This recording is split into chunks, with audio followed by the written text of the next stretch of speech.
Hi hello welcome to middle class tips. ఈరోజు మనము 29 రూపీస్కి కేజీ సన్న బియ్యం ఎలా ఉంటున్నాయి మన మోడీ సార్ సప్లై చేశారు, ఒకసారి చూద్దాం మనం. ఓకే, 29 రూపీస్కి 1 కేజీ బియ్యము.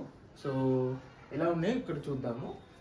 సార్ ఎలా అంటే 10 కేజీస్ ప్యాకింగ్ ఉంది ఇది. సో ఇలా ఉన్నాయి. రైస్ ఎలా ఉన్నాయో మనము ఈరోజు రివ్యూ చూస్తాం అన్నమాట.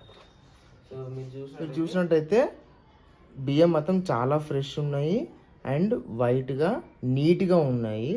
ఏ మట్టిగడ్డలు ఏవి లేవు రైస్లో, కానీ కొంచెం లావు ఉన్నాయి, కొద్దిగా లావు ఉన్నాయి రైస్ మాత్రము. మిగతా మాత్రం చాలా ఫ్రెష్ ఉన్నాయి.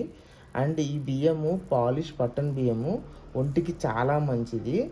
తింటే కూడా ఇలాంటి లైక్ ప్రిజర్వేటివ్స్ అలాంటివి వేయకుండా, పాలిష్ పట్టకుండా డైరెక్ట్ రైతుల నుంచి మనకు ఒడ్లు తీసేసి వచ్చిన బియ్యం, పొట్టు తీసేసి వచ్చిన బియ్యం అన్నమాట. ఇలాంటి మరిన్ని వీడియోస్ గురించి please subscribe to my channel and like and share this videos to your family and friends. Thank you. Bye bye.